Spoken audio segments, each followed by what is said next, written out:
Bonjour à tous et bienvenue dans cette nouvelle édition en direct du Sénat, votre émission qui revient tous les jeudis sur les temps forts de l'actualité de la Chambre haute du Parlement.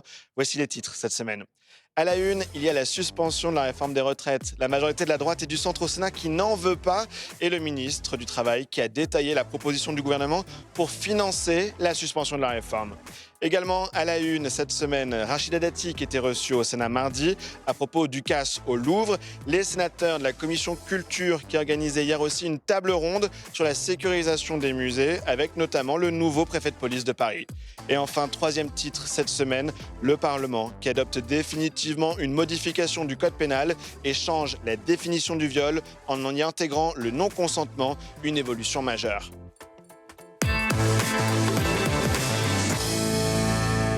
Mais d'abord donc le ministre du Travail au Sénat avec cette question, comment financer une potentielle suspension de la réforme des retraites de 2023. Le principe, c'est que les retraites payent les retraites. Voyez ces extraits d'audition préparés pour Public Sénat par Mathilde Noutarelli et Gauthier Dufossé. La suspension peut être débattue, elle va l'être. Elle a au moins un mérite de donner du temps. Et le Premier ministre m'a demandé d'utiliser ce temps pour, au fond, puisqu'on l'a ce temps, refaire un peu le tour de ce débat travail-retraite, comprendre pourquoi ça n'a pas complètement marché, qu'est-ce qu'on a peut-être loupé dans la construction. Moi, au fond de moi, c'est un peu mon caractère aussi, je pense qu'il y a un chemin pour un accord. En fait, on n'a pas été si loin, si on voit ça avec un peu loin, on l'a loupé deux fois. On a loupé la première réforme, 19-20, on l'a loupé une deuxième fois en sortie conclave. On n'était pas si loin, on sait pourquoi on a bloqué. Avec le recul, on peut s'interroger si le blocage était pertinent. Quand on voit les enjeux qu'il y a derrière, qu'est-ce qu'il faudrait rajouter pour que ce blocage ne soit plus bloquant? Et je pense que ce n'est pas impossible. Voilà. Donc on va se donner le temps de ce recul en intégrant le travail. Le travail, pour le dire très simplement, c'est répondre à la question pourquoi autant de Français, quel que soit leur métier presque, à 60-62 ans, ont-ils autant envie de quitter le travail? Je trouve cette question, on n'a pas eu l'occasion, pour reprendre un terme neutre, de la traiter. Il faut la traiter. Parce qu'elle est déterminante quand même sur le fait que les Français résistent autant à l'idée de travailler 2 ans de plus. S'il y avait moins de résistance, voire pourquoi pas du plaisir à travailler un peu plus, la question se poserait différemment. Et c'est pour ça qu'il est très important, cette conférence parle autant de travail que de retraite. Et sur les retraites, l'objectif, je vous le dis tout de suite, c'est de mettre à plat les différents types de régimes. Au fond, il y a une espèce de guerre de religion, il y en a qui sont pour l'une, pour l'autre. Enfin, moi, je vous le dis en honnêteté, je n'ai aucune idée préconçue. Moi, ce que je souhaite, c'est qu'on définisse un système de retraite sur lequel un large consensus se portera. Total, il n'existera pas. Mais du moins qu'une large majorité et de forces vives, politiques, syndicales et de Français, au fond, se disent oui, c'est le bon système pour nous. Voilà, je pense que c'est important d'essayer d'apaiser ce débat. Pour l'apaiser, il faut être factuel. Il ne faut pas se jeter des idées reçues à la tête. Et donc, j'essaierai de redécrire les grands systèmes. On les connaît, répartition, par points, par capitalisation. Qu'est-ce que ça veut dire? Chacun, est-ce que des mix sont possibles et lesquels? On reparlera de pénibilité, je pense, avec la répartition. Hein. C'est peut-être aussi ça qui a peut-être manqué et qui peut expliquer pourquoi on a failli réussir, mais pas tout à fait, il y a quelques mois. Voilà, en tout cas, on essaiera de se redire tout ça. Voilà, on va se donner cette chance-là.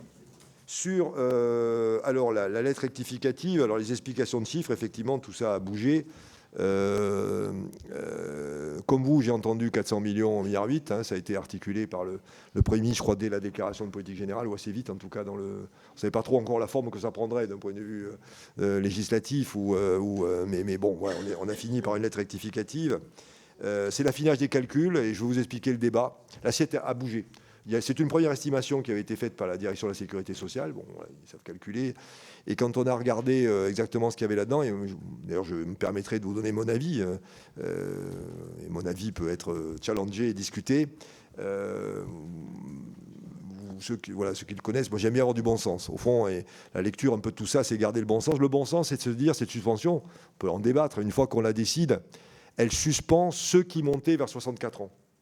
C'est ça le processus qu'on a interrompu. Les trimestres en plus, l'âge de départ, etc. OK, on la suspend. Mais tous ceux qui ne sont pas concernés par une montée vers 64 ne sont donc pas concernés par la suspension. Voilà mon raisonnement simple, mais en tout cas, c'est celui qui a prévalu à une assiette du coup un peu plus resserrée, puisque ne sont pas concernés par la montée vers les 64 ans, ben, tous les carrières longues, ils partent avant, parce ils ont commencé à travailler avant, hein, bien évidemment. Mais en tout cas, eux ne sont pas concernés par la montée à 64 ans. Des régimes spéciaux par nature, je connais bien le régime spécial de la SNCF, par nature, ils partent aussi beaucoup plus tôt. Voilà, donc on voit bien que ce sous-ensemble des salariés qui en fait n'étaient pas concernés par la montée à 64, on a donc considéré qu'il n'était pas anormal de les exclure du calcul. Ben, quand on fait ça, le périmètre baisse, on tombe à 100 millions et 1,4 milliard. 1,4 milliard, c'est un effet d'année pleine aussi, hein, ça dépend après des hypothèses qu'on prend. Puis il y a quelques hypothèses, comment se comporter les Français, alors ça c'est compliqué. On peut avoir les deux comportements, ceux qui profiteront de ce départ hâtif pour partir plus tôt, ou au contraire ceux qui diront fond, pour la même date, ben, j'aurai un peu plus parce que des sujets de surcote ou de cotisations supplémentaires peuvent se passer. Ça, pour le coup, on prend des hypothèses et c'est les faits qui nous diront quelles sont la réalité du comportement des Français. Mais c'est ce qui vous explique quels sont ces calculs. Vous avez raison de dire, et là-dessus je ne peux que confirmer votre analyse, que ce sont des calculs aux bornes de la caisse proprement dite, hein, et que les effets plus larges que vous avez mentionnés, les ordres de grandeur sont bons. En gros, il faut faire x2, on n'est pas très loin du x2 quand on considère l'ensemble des éléments divers et variés plus économiques, hein, qui peuvent permettre une évaluation, n'ont pas été à ce stade, en tout cas, exprimés ou pris en compte. Et dans l'effort, parce que derrière tout ça, il y a l'effort de financement. L'effort de financement au bord de la caisse, il porte sur les effets sur la caisse. Voilà, hein, que ce soit très clair. Vous ne l'avez pas mentionné, mais on peut les rappeler, parce que peut-être ça fera partie du débat. Je pense d'ailleurs qu'il y a deux éléments de nature différente. Dès lors qu'on est sur 100 millions, ce n'est pas une somme... Alors à l'aune des sommes qu'on peut considérer, c'est une somme voilà, qu'on peut considérer ajustée.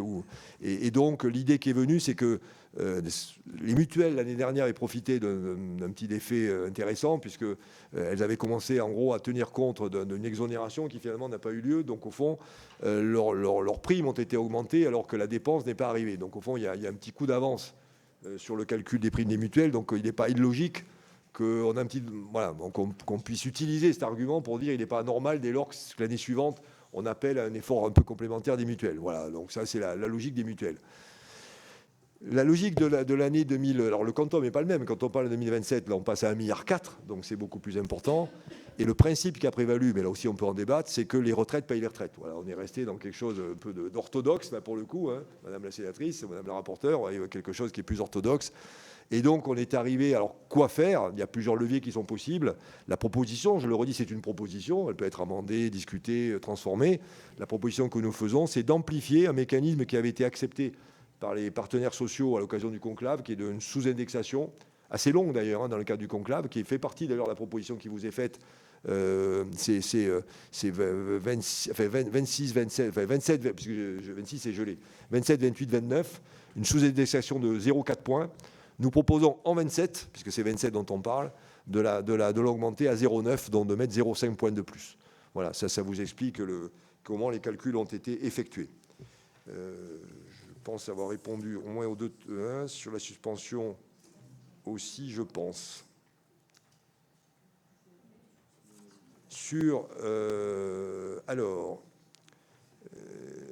Oui, alors sur le... Merci Madame la rapporteure d'évoquer le sujet du travail. Je pense que je l'ai un peu dit dans mon introduction. Je pense qu'une des clés pour trouver un accord, c'est de parler du travail. Voilà, et vous avez exprimé ce regret que ce sujet du travail n'ait peut-être pas été assez travaillé, si vous me permettez, ou en tout cas débattu, écouté, traité. Je pense que vous avez raison. Je ne sais pas si ça suffit, mais c'est au moins une condition nécessaire. Vraiment nécessaire. Et dans la conférence que j'évoquais, la part du travail sera aussi importante que la part des systèmes de retraite, au fond. Hein. Donc ça veut dire qu'il y a vraiment une volonté d'écoute sincère autour de ces sujets, et ils sont nombreux. Conditions de travail, rémunération du travail, organisation du travail, place du travail, etc. Enfin, il y a plein de thèmes autour du travail. Pénibilité en tant que telle, hein, sur des métiers dits pénibles, avec les classifications qui vont avec, dans sa logique réparation, comme dans sa logique prévention, qui est la plus importante, bien évidemment. Il vaut mieux prévenir plutôt que de réparer des usures excessives. Voilà, donc tous ces sujets-là sont très importants. Je suis convaincu qu'ils sont de nature, s'ils sont bien traités, à créer les conditions d'une convergence. Voilà, en tout cas, ça va nous rapprocher de la chance d'y arriver. Voilà, donc, que ça donne... Alors, ça me permet aussi de dire qu'à cette occasion, que ce qu'on fait n'est pas un conclave bis, ce n'est pas un lieu de négociation, c'est un lieu ouvert, au contraire. Pas fermé comme un conclave, hein, on ne sort que si la fumée est blanche, c'est ouvert. Donc c'est un lieu de débat, un lieu d'expression d'avis, d'écoute d'experts, où on va rassembler un matériau qu'on va structurer, organiser pour le partager de la manière la plus rationnelle possible. Alors, on n'empêchera pas des positions idéologiques, certains veulent en avoir, mais on les poussera quand même à dire ok, mais comment ça marche ton truc, quoi. Je veux dire, ok, mais finance, comment tu fais pour financer? Ok, tu dis ça, mais comment tu fais pour financer? Voilà, je pense qu'on ira au bout de ces discussions-là.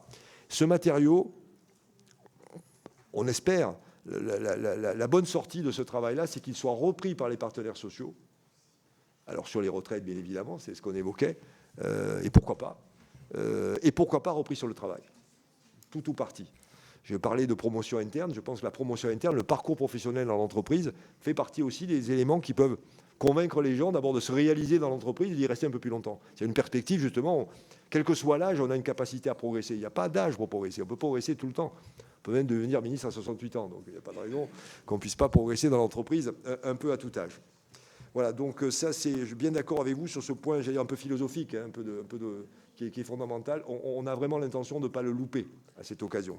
Alors pourquoi avons-nous l'idée saugrenue de mettre une taxe sur les tickets restaurants, les chèques vacances et les avantages sociaux gérés par les CE? Quelle drôle d'idée.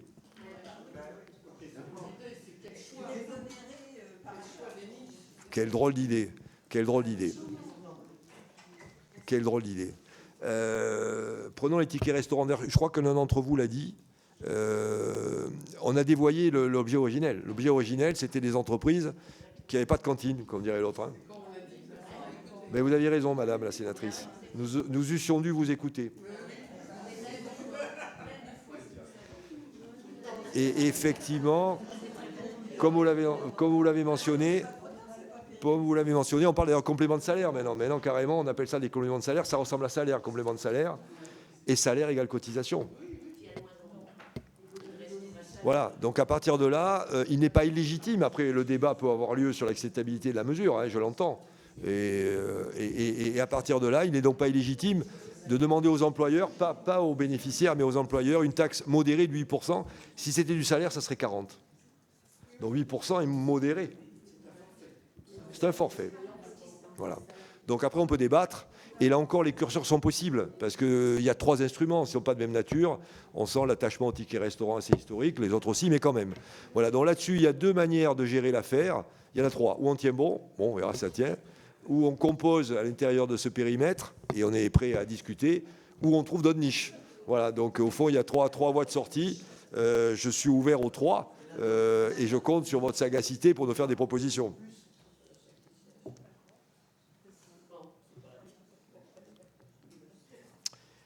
Sur l'apprentissage, je crois qu'avoir longuement développé l'apprentissage, donc vous permettrez. Alors peut-être quand même si pour dire. Alors je pense que dans l'objectif, vous je dis ça, mais je pose à ceux qui étaient là. Il y avait l'ambition de l'ouvrir au supérieur quand même. C'est le gros changement. Il y avait l'ambition. Alors est-ce que c'est allé trop loin? Est-ce que ça a été maîtrisé? Peut-être pas. Est-ce que ça a donné lieu à une sphère d'économie discutable à marge excessive? Peut-être. Ça fait partie des éléments de recentrage et d'efficience. Vous voyez, tout à fait. Voilà. Donc on est tout à fait disposé à... C'est ce qu'on veut faire en fait, hein, au fond. Les questions que vous avez soulevées, ça fait bien partie des thèmes d'optimisation que l'on veut poursuivre et qui nous permettent de penser qu'on peut faire quasiment aussi bien avec un peu moins. Voilà, voilà, exactement. On est bien d'accord là-dessus et qu'on renonce surtout pas à l'apprentissage originel qui était sur les classes 3 et 4, les niveaux 3 et 4, donc les CAP, les bacs professionnels. Et pas plus tard qu'aujourd'hui, j'avais une réunion avec une association qui gère des centres d'apprentissage pour ces métiers-là. Les bouchers, les artisans, etc. Voilà, donc l'artisanat, voilà. Donc effectivement, je suis attentif à la remarque et c'est bien autour de ça qu'on peut peut-être réfléchir à des évolutions. Voilà pour cette audition qui se tenait cette semaine au Sénat. Pour en parler, j'accueille ici Florence Lassarade. Bonjour. Bonjour. Vous êtes sénatrice LR de Gironde. On a vu beaucoup de débats en commission sur le coût de la suspension. Des collègues à vous qui réclamaient d'avoir des chiffres fiables parce qu'il y a eu plusieurs chiffrages dans la presse ou dans les prises de parole publiques. Et donc, le ministre qui a parlé de 100 millions d'euros en 2026, 1,4 milliard en 2027, mais 3 milliards en 2027 si on prend en compte la moindre activité à l'échelle nationale. C'est le coût à payer pour cette suspension et aussi pour une forme de stabilité politique. Oui, alors est-ce que c'est une stabilité politique ou est-ce que c'est vraiment, comment dire, donner des gages à ceux qui veulent vraiment l'abrogation Les socialistes. cette Mmh. loi, en sachant que nous, on a voté une loi ici au Sénat, on y a travaillé très sérieusement. Comme c'était une loi de finances, on n'a pas pu aborder les thèmes de pénibilité, les thèmes de retraite des femmes. Tout ça, c'est apparu hors champ de cette loi et c'était un petit peu frustrant à l'époque. Donc je pense qu'on peut peut-être revenir sur ces aspects-là, mais pour le reste, le Sur travail a l'âge. été fait. Ouais. L'âge, c'est paramétrique, hein. Si on veut pas toucher à l'âge ou si on veut encore le diminuer, à ce moment-là, c'est les pensions qui baisseront, Mmh. Et donc, mathématiquement. vous nous le dites, le Sénat qui est d'accord pour retravailler sur certains aspects de la réforme, comme la pénibilité, par exemple aussi les carrières pour les femmes qui sont hachées, mais en revanche, le Sénat qui ne va pas accepter le changement sur l'âge.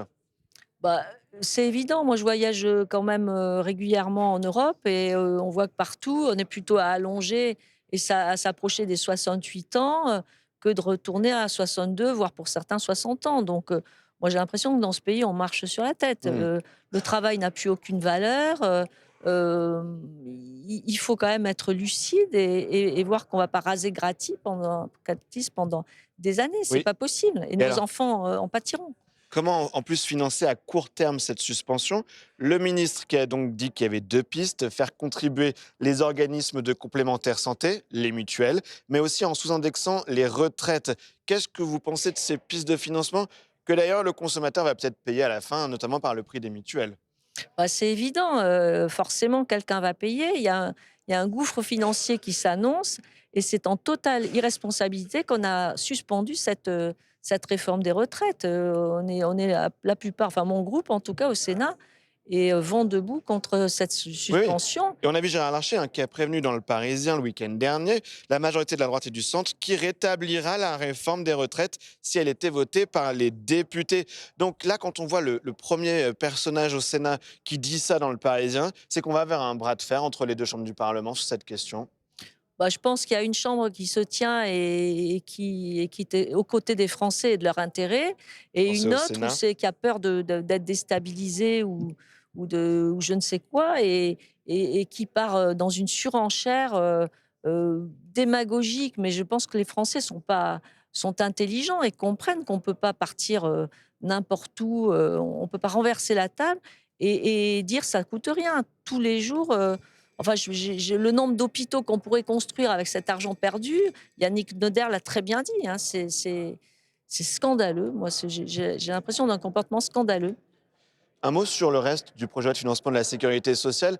Qu'est-ce que vous pensez de ce texte? On a l'impression qu'il ne convient à personne. Que ce soit le gel des prestations sociales, que ce soit aussi le rehaussement des franchises médicales, le niveau de l'ONDAM. Est-ce que vous, ce texte, il pourrait vous satisfaire ou est-ce qu'il va falloir l'amender lourdement? Qu'en pensez-vous? Je pense qu'il va falloir l'amender lourdement. On est en train en particulier de s'en prendre vraiment à la médecine libérale qui s'en mettrait plein les poches, alors qu'on n'est plus du tout dans ce cadre. Euh, La hausse des franchises, par exemple, vous serez contre? Moi, je pense Il y a aussi des qu'on franchises sur les peut actes médicaux on hein, et peut les on consultations. peut expliquer qu'on peut raisonnablement économiser un petit peu dans sa consommation de médicaments, plutôt que d'imposer encore des franchises. Je pense que c'est plus simple de dire: «Ne jetez pas vos boîtes de Doliprane, peut-être que vous n'en La lutte aurez pas contre le besoin». gaspillage, oui. Voilà, moi je pense que c'est plus, ça parlera mieux aux Français, que toujours, vouloir les faire contribuer sans qu'ils comprennent ce qui se passe. Je pense que là, c'est très mal expliqué et le manque de pédagogie, va déboucher sur un fiasco, je pense. Eh bien, merci. On suivra très précisément l'examen de ce projet de financement de la sécurité. Peut-être un probable fiasco, hein, donc selon vous, Madame Lassarade, à suivre. Merci. Merci à vous. Allez, deuxième réaction à ce micro. J'accueille Monique Lubin. Bonjour. Bonjour. Sénatrice socialiste des Landes, membre du COR, le Conseil d'orientation des retraites. Beaucoup de débats, on l'a dit, hein, en commission sur le coût d'une telle suspension. 100 millions d'euros pour 2026, 1,4 milliard pour 2027 et aussi 3 milliards en total si on prend en compte la moindre activité à l'échelle nationale. C'est ce qu'a dit Jean-Pierre Farandou. C'est donc le coût à payer pour la stabilité politique avec cette suspension. C'est C'est 3 peut milliards c'est peut-être en le coût à 2027. payer, mais enfin, c'est toujours pareil, je l'ai toujours dit dès lors que ça concernait les débats sur les retraites. On agite toujours des milliards, on ne sait pas vraiment à quoi ça correspond. Je continue à dire que pour pour l'instant. Notre système de retraite peut englober tout cela. Bon, après, sur une durée un petit peu plus longue, avec les problèmes de démographie qui arrivent à l'horizon, peut-être pas, mais il faut aussi compter sur des gains de productivité liés aux nouvelles technologies. Bon, on ne va pas refaire le débat sur les retraites. Je dis que c'est absorbable et qu'il faut arrêter de faire peur aux gens, toujours avec ces chiffres. La droite qui dénonce le fait que c'est en fait une seule génération qui est concernée, celle née entre 64 et 65, et qui va bénéficier de cette suspension, pendant que d'ailleurs le président de la République lui parle d'un décalage. C'est donc en fait juste une génération qui va être voilà, aidée par cette Pour l'instant. suspension. Pour l'instant, nous n'avons pas pu obtenir L'abrogation. l'abrogation de cette Ça reste votre réforme. objectif Mais politique. bien évidemment, parce que sinon, ça n'aurait aucun sens. Ce qui est dit, c'est que nous avons obtenu effectivement ce gel Décalage. dans l'immédiat, ce décalage qui va être bénéfique à 2 générations. Mais notre objectif, c'est que le débat présidentiel de 2027 relance cette question-là. Et notre objectif, c'est bien évidemment que cette loi soit abrogée La et réforme que de l'on 2023, et que on l'on revient ait à 62 ans pour... mais 62 ans éventuellement, et 9 mois, ce serait... moi, ce que je dis, c'est qu'il faut avoir un vrai débat sur ce que doit devenir notre système de retraite et comment nous le pérennisons. Au lieu de toujours poser des rustines et de nous dire à chaque fois, nous allons faire des mesures paramétriques qui sont toujours les mêmes, hein, En changeant l'âge. soit on rallonge l'âge, le nombre de trimestres, soit on modifie l'âge et on pénalise toujours finalement les mêmes. Je pense qu'il faut un véritable débat sur ce qu'est notre système de retraite aujourd'hui, comment on le finance et comment on le pérennise. C'est Et ce que veut faire l'exécutif en mettant une conférence ça, sociale avec les à la conférence sociale, ça va être encore le conclave. un coup de pub, un coup de com, je ne sais pas comment il faut l'appeler. C'est bien eux qui doivent Euh, négocier, non? Bien sûr que c'est les partenaires sociaux qui doivent négocier, mais le politique ne doit pas être absent. Et de toute façon, j'espère que ça sera un des débats majeurs de la prochaine élection présidentielle. Oui. Et alors, qu'est-ce que vous dites sur ce projet de loi de financement de la sécurité sociale qui donc devrait contenir cette suspension? Est-ce qu'il est acceptable ce texte? Comment est-ce que vous comptez l'amender? Ah non, Parce que alors, vous devez bien le voter, vous à gauche, non, pour que la non, suspension non, passe. non, non, non, Ça non. n'a toujours pas changé Non, non, depuis 10 non. jours. En l'état actuel des choses, le PLFSS n'est pas acceptable. Le projet de loi de Voilà. financement de la sécurité Non, il n'est sociale. pas acceptable. Il est brutal. Oui. Il est brutal pour de très nombreux Français. Le gel des pensions de retraite, le gel de toute forme d'allocation. Non, Doublement des il franchises est le médicales. doublement des franchises médicales. Puis et puis l'ONDAM, alors c'est le niveau de Les dépenses dépenses de santé. de la santé qui Mm. n'a jamais été aussi bas depuis plusieurs années. Non, il n'est pas acceptable. Donc de toute façon, même si nous avions ce gel de la réforme des retraites, Ce mais qui n'est pas encore fait. ce qui Hein. n'est pas encore fait, mais si nous l'avions avec un PLFSS dans l'état dans lequel il est actuellement, Ce serait irrecevable. ça serait Inacceptable irrecevable et nous, pour la nous non gauche. plus, nous ne le voterions pas. Ouais. Qu'il n'y ait pas de confusion là-dessus. Allez, Hein. on en vient à d'autres petites mesures qui sont dans le texte, qui sont très concernantes. Par exemple, eh bien Jean-Pierre Farandou qui dit il n'est pas illégitime de demander aux employeurs une taxe modérée de 8% sur les titres restaurants. Ça concerne notamment les salariés, hein, puisqu'il y a des petites entreprises, des PME, des TPE, où on va se poser la question d'avoir des titres restaurants quand ils seront taxés. Qu'est-ce que vous en pensez? C'est toujours la même chose, c'est-à-dire que le débat sur la taxation des plus riches comment dire, certains sont absolument effrayés à l'idée que l'on puisse demander une taxation supplémentaire aux plus riches des plus riches de notre pays. Par contre, n'éprouvent aucune difficulté à dire on va taxer des tickets restaurants dont on sait que c'est un complément de rémunération, malheureusement d'ailleurs. Hein. Oui. Moi, c'est quelque chose que je regrette, mais c'est un autre C'est payé débat. à 50% par l'employeur et 50% par le salarié. C'est un complément de rémunération qui est très intéressant pour des gens qui ont des petits revenus la plupart du temps. Ben là, ça ne pose aucun problème à personne. Moi, ça m'en pose. Allez, dernier sujet sur lequel je voulais vous interroger, c'est la coupe dans les aides pour embaucher des apprentis. Un sujet pas complètement finalisé, a dit le nouveau ministre du Travail devant vous en commission des affaires sociales. Qu'est-ce que vous en pensez? Ça va être une purge pour les apprentis?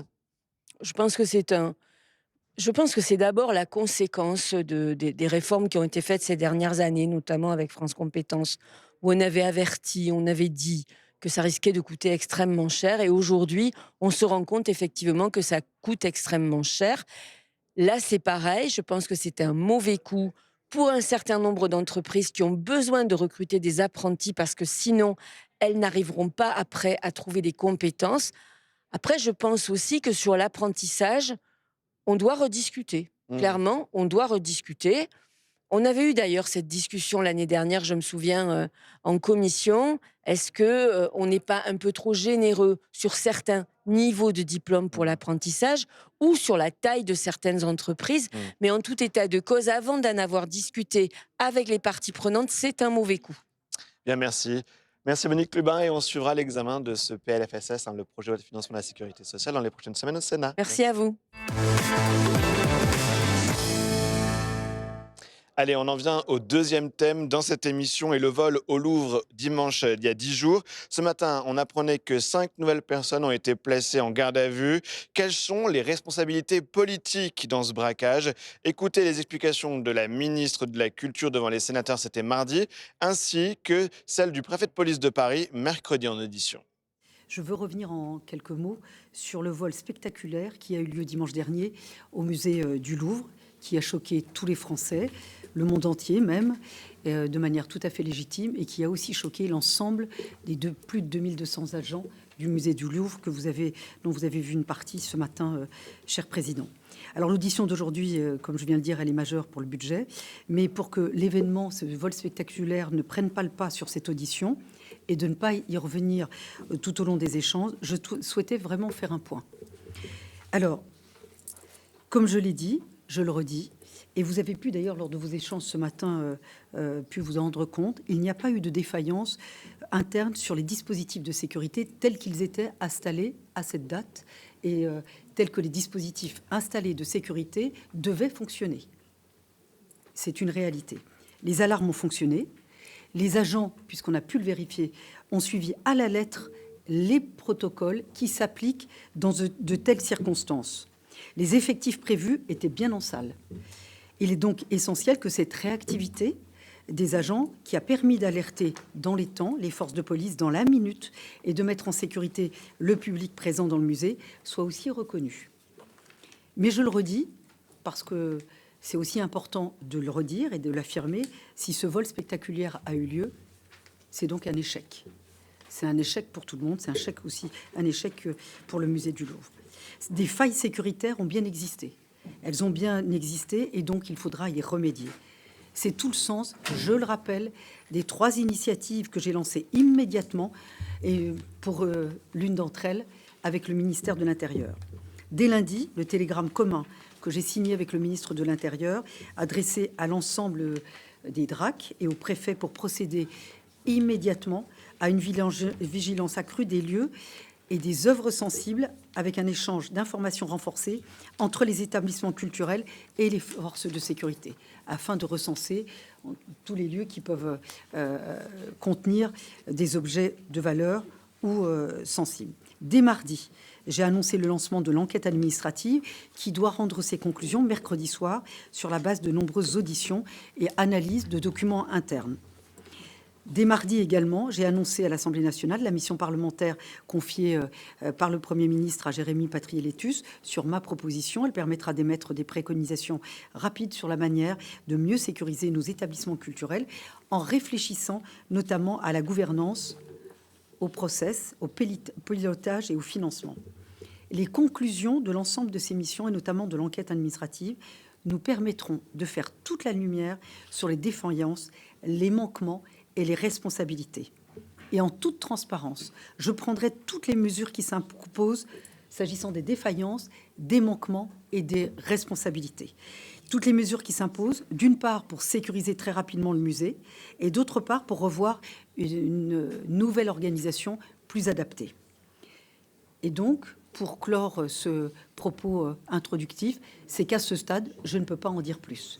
L'enquête administrative nous donnera plus d'éléments dès demain soir et évidemment, je prendrai les mesures en conséquence. Alors, juste un petit point quand même, parce que j'entends les uns et les autres, certains demander la tête de quelqu'un. Vous comprendrez que l'arbitraire ne peut pas avoir sa place dans de telles circonstances avec un événement aussi grave que celui que nous avons vécu dimanche dernier. Mais je le dis clairement, les mesures que j'annoncerai répondront aux manquements, et aux défaillances. Et un tel événement ne peut pas rester sans conséquences et sans action immédiate, y compris sur les responsabilités.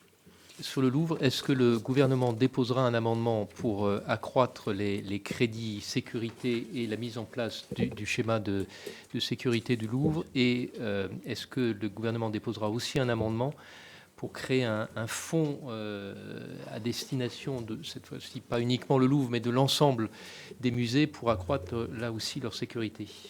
Alors, 3 points. D'abord, nous sommes les seuls en Europe à avoir au sein du ministère de la Culture et au sein de la direction du patrimoine une mission liée à la sécurité, notamment de nos musées, en termes de sécurité et de sûreté. Cette mission, elle intervient à la demande des musées et elle sillonne le territoire.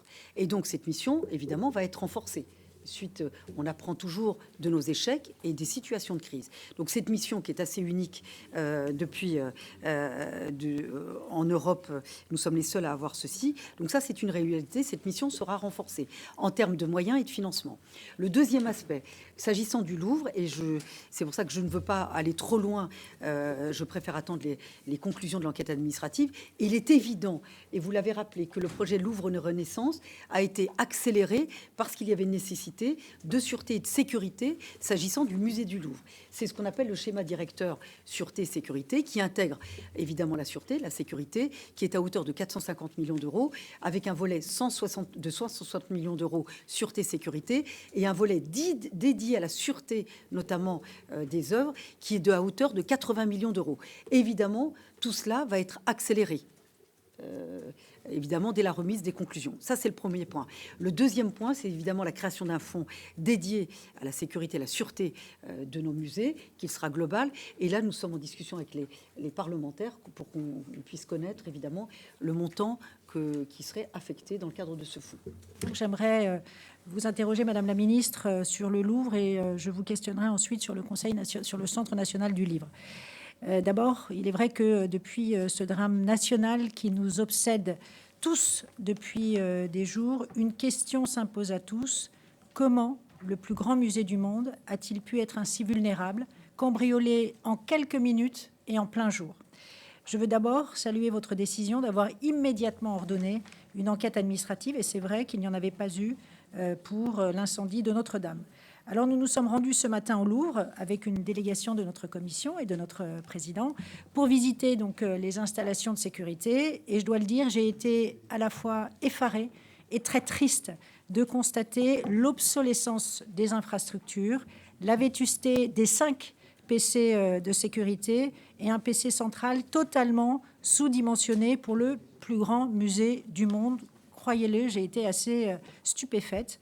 La présidente du Louvre avait pourtant prévenu dès son arrivée, et elle l'a réitéré par une note confidentielle du 13 janvier 2025 au président de la République, des avaries, elle le dit elle-même, récurrentes du Louvre. Et lors de son audition, elle nous avait présenté de nouveau les triples failles qui résident actuellement au musée du Louvre. D'abord, une faiblesse principale qui est la protection périmétrique, en fait, avec une quasi-absence de vidéosurveillance extérieure, ce qui a permis d'ailleurs l'intrusion par une fenêtre, on l'a constaté ce matin.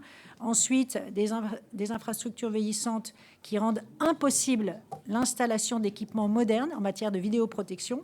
Et enfin, une défaillance liée à la lenteur des marchés publics. Aussi, ma première question est simple.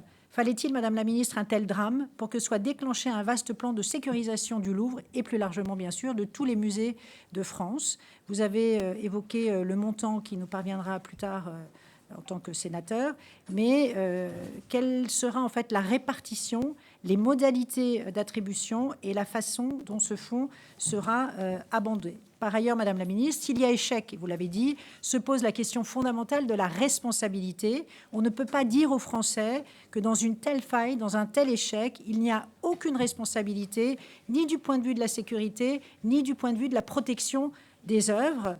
Alors, est-ce que l'enquête administrative que vous avez diligentée permettra d'établir clairement la chaîne des responsabilités? C'est important que les Français comprennent bien comment est-ce possible que ce musée ait pu être cambriolé aussi simplement. Certains avaient parlé de braquage. Non, ça n'est même pas un braquage, c'est un vol simple et brutal.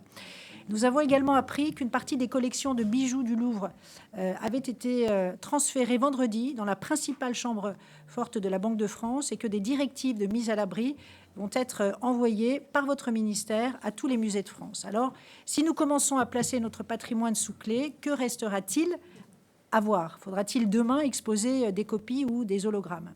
Enfin, et c'est ma dernière question, la répartition des compétences en matière de vidéoprotection à l'extérieur du musée, entre la ville de Paris et la préfecture de police. Chacun semble se renvoyer la balle.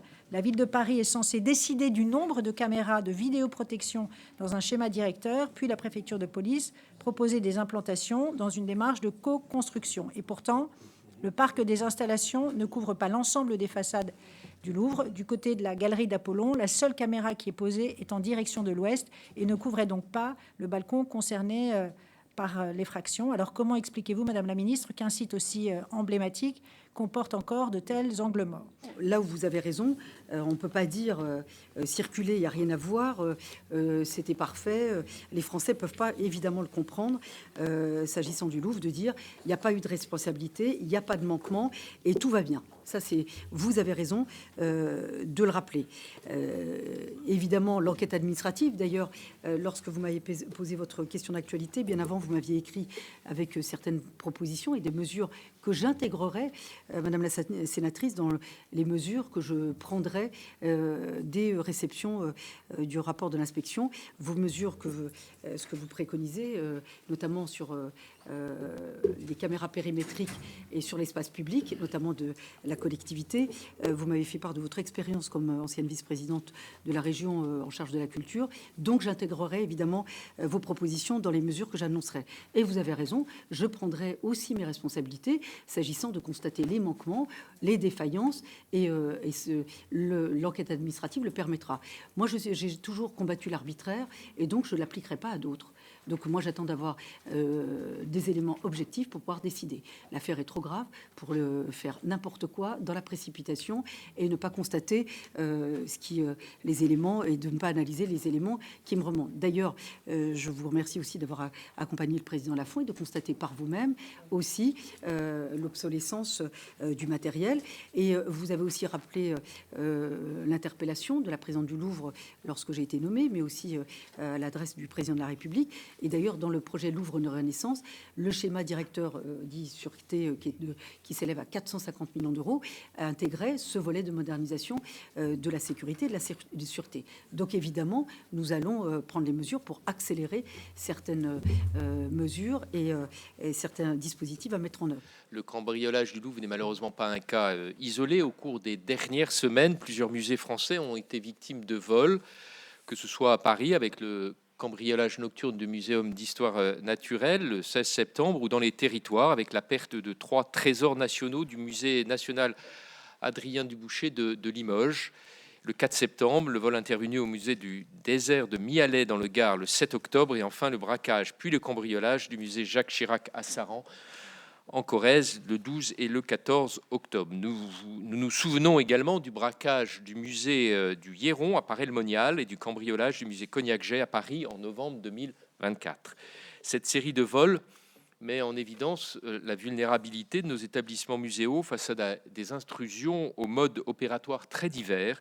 Dans tous les cas, on ne peut être qu'interpellé, voire sidéré par la facilité apparente avec laquelle des cambrioleurs, même très organisés, ont pu s'introduire dans des musées abritant des objets extrêmement précieux et venir à bout des équipements qui en assurent la protection.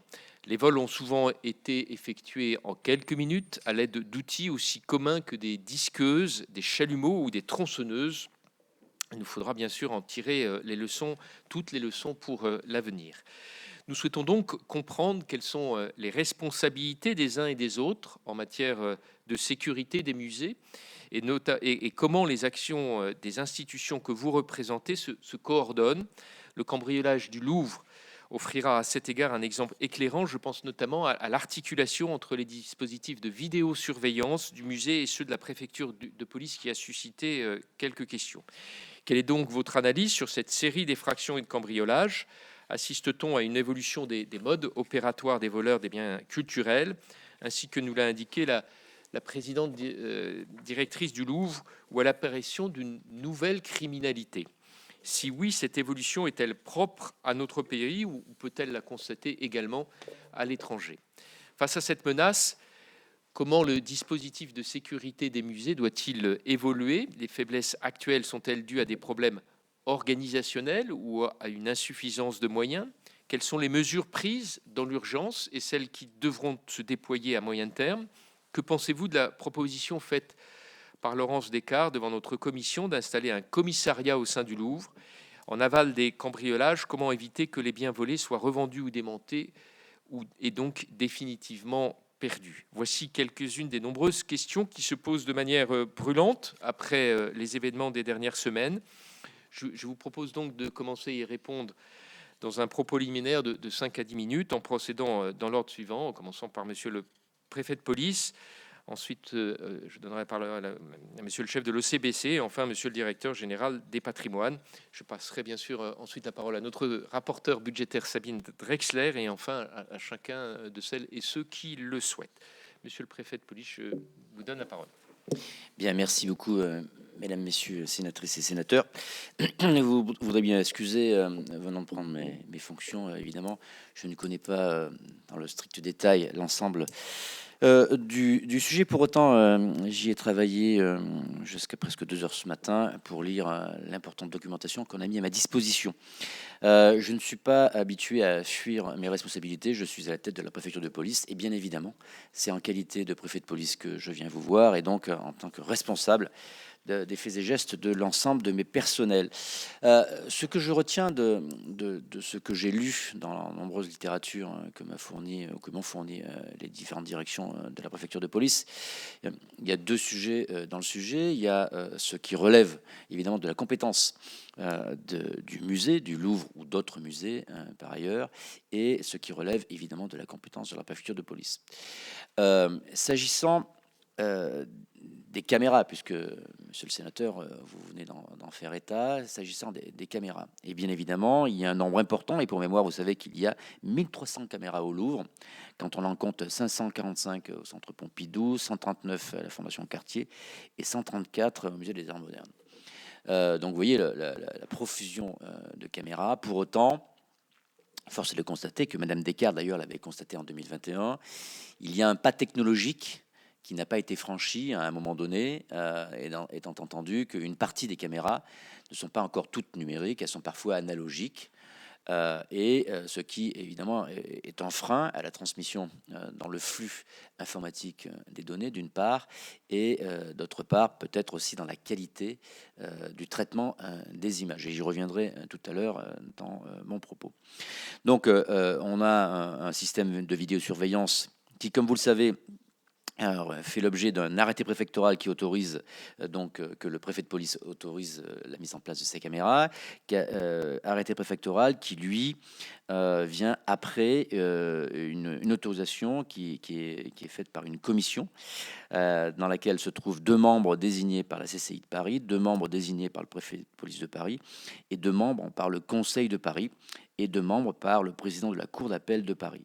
Donc, le préfet de police met un arrêté, signe un arrêté préfectoral de mise en œuvre, en tout cas d'autorisation d'installation de ces caméras. La mairie les met en place et cet arrêté est valable pendant 5 ans. Force est de constater que l'arrêté préfectoral en question était caduc cette année depuis le 17 juillet 2025 et n'avait pas fait l'objet de demande de reconduction. Alors vous allez me dire, c'est la question que je me suis posée également hier soir en lisant le dossier, pourquoi nous-mêmes n'avons pas pris l'initiative de solliciter le musée du Louvre pour voir quelles étaient les raisons de cette non-demande de reconduction. Alors la question peut être légitime, pour autant je considère pour ma part que le travail doit être fait en interne et que justement la demande aurait dû nous arriver un peu avant le 17 juillet de façon à ce que nous puissions y travailler.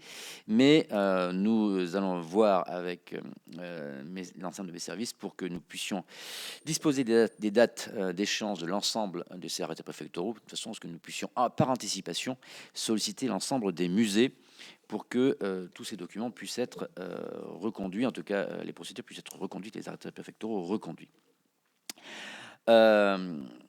Les risques d'obsolescence du système de vidéosurveillance avaient été relevés, comme je vous l'ai dit tout à l'heure, par Madame Descartes en 2021, avec un plan, un schéma directeur de la sécurité dans le cadre du plan de renaissance du Louvre souhaité par le chef de l'État a été mis en place depuis 2021. Pour autant, les marchés publics devraient être passés dans les jours, dans les semaines qui viennent, ce qui peut nous conduire à penser qu'entre l'étude des marchés publics, la signature des marchés et l'ensemble des travaux. A priori, il y a 60 km de câbles à tirer pour un budget grosso modo de 80 millions d'euros. On peut imaginer qu'il y a effectivement un certain nombre de délais.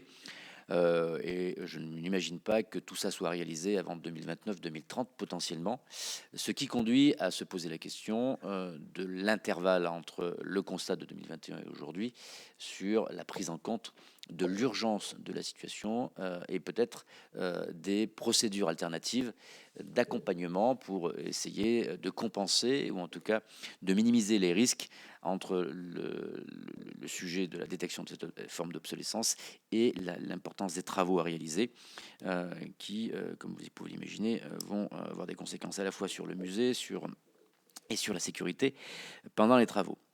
Alors, la question qui se pose et que vous avez posée suite à l'audition de Madame Descartes, c'est est-il pertinent ou pas de disposer d'un commissariat à l'intérieur du musée? Bon, alors je ne vais pas paraphraser ce qu'a dit mon prédécesseur, actuel ministre de l'Intérieur, mais bien évidemment, j'y suis fermement opposé pour deux raisons. Parce que si nous donnions droit à cette demande, en fait, tout l'établissement demanderait à ce que nous installions un musée, un commissariat dans chacun des musées ou chacune des infrastructures étatiques ou pas d'ailleurs qui couvrent notre territoire. Et je pense que là, évidemment, nous aurons quelques difficultés, étant entendu en plus que, en général, quand on est cambrioleur, on ne reste pas dans l'endroit où on a cambriolé, mais on essaie d'aller plutôt à l'extérieur pour sortir les bijoux. Et donc, je préfère rester plutôt sur la partie parimétrique, ce qui est déjà fait. Et pour mémoire, comme vous le savez, nous disposons sur place, notamment de la brigade territoriale de contact, armée de 21 agents qui complètent l'ensemble du dispositif policier qui existe autour du Louvre. Et pour mémoire, depuis le début de l'année, ce sont 1080 interventions qui ont eu lieu autour du Louvre, d'accord, avec 840 interpellations autour du Louvre, soit plus de 43% par rapport à l'année dernière au même moment. Alors évidemment, ce ne sont pas tous des voleurs, des gens qui viennent s'attaquer aux bijoux de la couronne, mais ce sont l'ensemble des faits détectés et pris en compte tout autour du Louvre. Donc, je n'imagine pas que mettre un commissariat à l'intérieur apporterait une solution pérenne aux difficultés que le Louvre connaît, et voire d'autres musées puissent évidemment connaître. Pour autant, on peut se poser des questions légitimes. Comment on peut évoluer positivement avec le musée du Louvre pour essayer d'améliorer les choses. Donc plusieurs idées peuvent émerger. On peut se dire qu'on pourrait faire une immense salle dans laquelle serait rassemblé l'ensemble des flux informatiques de détection, etc. Ce qui est déjà le cas au sein, évidemment, de la préfecture de police, puisque Ramsès, c'est à peu près, alors je reprends mes notes, Ramsès, je cherche, c'est presque 500 liaisons, dont 100 sur les infrastructures de musées. Donc vous imaginez, donc ce sont des flux informatiques qui arrivent déjà. Mais la vraie question qu'on pourrait se poser, de mon point de vue, en tout cas c'est la première que j'ai à l'esprit, c'est que nous pâtissons, de mon point de vue, d'une non-utilisation de l'intelligence artificielle pour des détections préventives et anticipées de mouvements anormaux. Comme vous le savez, il y a des logiciels qui sont utilisés dans d'autres pays que le nôtre, qui permettent, notamment sur des ports, de détecter les mouvements anormaux de conteneurs, qui permettent de savoir quels sont les conteneurs qui, justement, peuvent contenir, par exemple, de la drogue. Et typiquement, si nous avions un réseau de caméras numériques, avec une intelligence artificielle, il y aurait par anticipation des détections de mouvements anormaux qui permettraient d'anticiper un peu sur l'alerte l'alerte, je dirais, humaine vis-à-vis des personnels en charge de la sûreté du musée, mais aussi l'alerte plutôt physique et informatique vers Police Secours le 17 et le réseau Ramsès. De la même façon, on peut aussi se poser, et vous êtes bien placé, vous qui faites partie de celles et ceux que la population a élus, dans le corpus législatif, aujourd'hui, nous ne pouvons utiliser l'intelligence artificielle pour la reconnaissance faciale. Bien évidemment, ça on peut le comprendre, ça pose un problème d'éthique, un problème très profond. Pour autant, on ne peut pas l'utiliser non plus pour la détection de matériel. Si nous avions pu disposer de cette autorisation, il est certain qu'après l'intervention extrêmement rapide, et je le dis, non pas flagornerie, parce qu'il faut aussi rendre hommage à celles et ceux qui, en 2 minutes, se sont rendus sur place. Hein, le vrai sujet, c'est que les délais entre la détection à l'extérieur par un kidam, puis par une personne en charge de la sûreté au sein du Louvre, qui lui-même le transmet au poste de sécurité, qui lui-même fait Police Secours 17, puis ensuite Ramsès. Donc les équipages sont intervenus, donc 6 équipages sont intervenus extrêmement rapidement. Pour autant, si nous avions eu l'autorisation et la possibilité de suivre les scooters, etc., et les matériels qui étaient autour, possiblement, nous aurions pu traquer ces véhicules très rapidement dans Paris, dans la petite et dans la grande couronne, avec une possibilité d'interception qui aurait été bien plus favorable. Voilà, donc pour moi, il ne s'agit pas de se cacher derrière son petit doigt. Tout est perfectible, bien évidemment, notamment à travers le lien qui existe entre la mission de sécurité et d'audit du ministère de la Culture, qui fait un travail assez substantiel, et le SOPS, c'est le service opérationnel de prévention situationnelle de la préfecture de police de Paris, qui, lui, intervient à la demande des musées pour des points particuliers, pour faire un plan, en tout cas apporter une expertise, par exemple, s'agissant du Louvre, sur la sûreté de la nuit, ou préventivement dans le cadre de travaux importants, où le SOPS est saisi, de façon à ce que nous puissions avoir des préconisations qui conduisent à la délivrance ou pas, d'ailleurs, du permis de construire. Tout cela pourrait s'intégrer dans les plans de sauvegarde des biens culturels qui, comme vous le savez, sont des plans qui sont extrêmement opérationnels, extrêmement pertinents, travailler avec notamment l'ensemble des sapeurs-pompiers, qu'ils soient la BSPP pour la petite couronne et Paris, ou l'ensemble des SDIS dans l'ensemble du territoire. Donc là, il y a un travail reconnu par tout le monde au sein de ces plans de sauvegarde des biens culturels qui pourraient être déclinés par des plans de sûreté des biens culturels, donc avec, pareil, des expertises faites par des experts, qu'ils soient de police ou de gendarmerie, en fonction des situations et des lieux, d'une part, mais qui devraient, de mon point de vue, conduire à des obligations et non pas qu'à des avis ou des préconisations. Parce qu'aujourd'hui, si le plan de sûreté des biens culturels était établi, à l'instar des des plans de sauvegarde, en fait, il y a des préconisations, mais il n'y a aucune obligation de résultat. C'est peut-être là où nous pourrions avoir une action beaucoup plus incisive et qui conduise, dans les faits, à une amélioration globale de la sûreté et de la sécurité de ces biens culturels. Voilà, j'ai été un peu long, je m'en excuse, et je voudrais bien excuser aussi peut-être le manque de précision dans mon propos, mais vous comprenez bien qu'en étant arrivé lundi et en assumant encore les 2 fonctions, c'est un peu court. Merci beaucoup. Merci, monsieur le préfet, de nous apporter des éclairages en ayant un temps et un recul si court, comme vous le signalez, puisque vous êtes arrivé effectivement très récemment à la préfecture. Juste quand même 2 éclairages, parce que vous nous avez fourni à notre commission 2 éléments que nous n'avions pas connaissance. Donc juste pour bien les comprendre, vous avez dit que l'arrêté des caméras extérieures était arrivé à échéance le 17 juillet. Est-ce que ça a provoqué une interruption des images ? Non, pas du tout. En fait, c'est l'autorisation qui était caduque. Évidemment, il n'y a pas eu d'interruption. Là, nous sommes dans la gestion administrative d'un dossier qui n'est pas une gestion opérationnelle. Pour autant, il y a une infraction, entre guillemets, administrative, puisque des caméras étaient en service, alors même qu'il n'y a pas eu de prorogation de cet arrêté préfectoral. Bien évidemment, le flux n'a pas été interrompu. En fait, là, il y a un vrai sujet qui se pose à la fois au sein de la préfecture de police de Paris, par anticipation, prévention et, je dirais, conseil. Donc là, nous allons essayer d'y veiller, d'ailleurs, peut-être en utilisant l'intelligence artificielle, de façon à ce que nous intégrions l'ensemble des dates et des échéances de ces arrêtés préfectoraux pour, par anticipation, solliciter celles et ceux qui devraient nous solliciter en avance de phase pour voir avec eux à quelle date ils nous sollicitent pour que nous puissions travailler avec eux pour la reconduction de ces arrêtés, mais aussi pour des vérifications peut-être plus profondes et techniques de ce qu'ils emportent. Et puis, deuxième précision, vous avez dit qu'un quidam avait appelé la police de l'extérieur. Alors, c'était pas la police, il a appelé le personnel de sécurité du Louvre. C'est lui qui a dit il y a quelque chose de bizarre, il y a des gens avec des casques, avec une nacelle, etc. Ensuite, la personne, elle, a prévenu le poste de sécurité du Louvre, qui lui a prévenu le police secours 17, et donc le flux Ramsès est arrivé chez nous et nous sommes intervenus dans la foulée.